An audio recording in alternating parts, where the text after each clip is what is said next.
إلا الله الله الله الله يا الله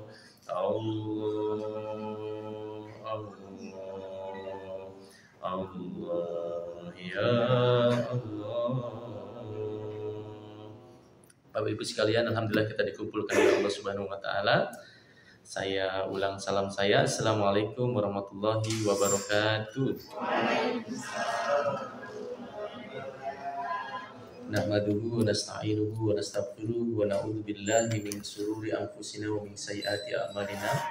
May yahdihillahu fala mudilla lahu wa may yudlilhu fala hadiya lahu. Rabbi shrah li sadri wa yassir li amri wa hlul 'uqdatam min lisani yafqahu qawli. Amma ba'du. Bersyukur hari ini kita dikasih sehat. Pada sehat semua? Alhamdulillah. Mudah-mudahan yang hari ini sakit dikasih sehat sama Allah ya. Yuk kita angkat tangan kita singkat karena sebagian teman-teman kita pada PKPM menghantar mahasiswa-mahasiswa untuk berangkat praktek kerja lapangan ya, atau pada mereka sedang pada ya sehat Pak. Apa kalau zaman dulu apa namanya? KKN, sedang pada berangkat KKN dan teman-teman kita banyak yang menghantar ke sana. Waalaikumsalam warahmatullahi wabarakatuh. Alhamdulillah kita dikasih kesempatan untuk berkumpul kembali. Kita doakan mudah-mudahan teman-teman kita yang sedang menghantar PKPM dikasih sehat, mahasiswa kita juga dikasih sehat. Di sana nanti perjalanan karena panjang dan lama juga di sana. Mudah-mudahan dikasih kuat, terus dapat ilmu yang bermanfaat. Kita yang ada di sini juga nanti punya anak-anak yang juga nanti rajin kuliahnya, berkah kehidupannya. Amin ya rabbal alamin. Kita kirimkan hadiah Fatihah untuk pendiri Yayasan Alfian Husin, Papi Alfian Husin almarhum, dan Mami Dr. Yudhar Karim. Semoga Allah jadikan kuburnya laksana taman-taman surga, dan Allah jadikan kuburnya seluas mata memandang, dan kita dikasih kesehatan. Al-Fatihah. A'udzu billahi minasyaitonir rajim. Bismillahirrahmanirrahim. Alhamdulillahi rabbil alamin. Ar-Rahmanir Rahim. Maliki yaumiddin. Iyyaka na'budu wa iyyaka nasta'in. Ihdinas siratal mustaqim. Siratal ladzina an'amta 'alaihim ghairil maghdubi 'alaihim waladdallin. Amin. Oke, Bapak Ibu, hari ini materi kita adalah tentang penyakit dan penyebabnya, yang ini dilihat dari sisi agama, bukan dari sisi medisnya ya. Dari sisi agama itu penyakit ini apa penyebabnya. Yang pertama dimulai dari lisan. Penyakit yang berkaitan dengan sariawan. Ada yang suka sariawan? Ada yang sedang sariawan? Kalau ada yang sedang sariawan, ternyata dalam agama penyebab orang sariawan selain kepentok ya, kalau fisiknya mungkin kepentok, ya, kegigit, entah kegigit sendiri atau kegigit gimana gitu ya. Pokoknya penyebabnya, pokoknya judulnya kegigit gitu ya. Pokoknya luka gitu. Tapi ada nggak sih teman-teman pernah ngerasain nggak kegigit tapi besok nggak jadi sariawan? Pernah nggak? Tapi nggak jadi sariawan. Gitu. Tapi kadang-kadang kita nggak apa-apa, nggak kegigit, kagak apa-apa, tahu-tahu kok sariawan. Nah, ada kan kering kayak gitu kan? Nah, itu ada penyebabnya. Ternyata dalam agama salah satu penyebab orang terkena penyakit sariawan itu ternyata penyebabnya sepele, berasal dari dosa kita. Apa penyebab orang yang sariawan?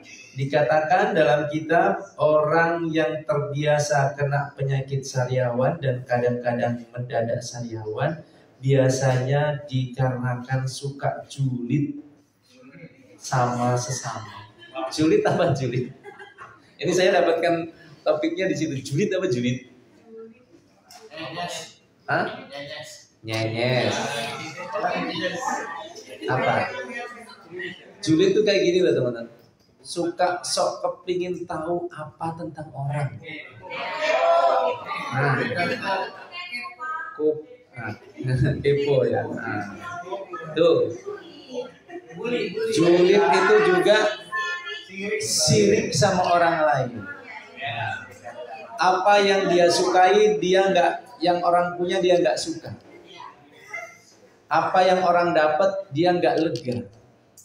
Tetangganya, apa yang kata pepatah-pepatah kita, beli kulkas kedinginan nggak, kulkas itu harusnya, dia malah kepanasan. Aneh kan? Ada orang kayak gitu. Di sini ada nggak yang kayak gitu? Tetangganya alhamdulillah. Orang-orang di rumah ini hebat-hebat. Ini nggak ada yang salah atau gimana? Enggak ya? Nah, tetangganya pada beli kulkas kedinginan, dia kepanasan. Tetangganya naik pangkat, dia naik darah tingginya. Aneh.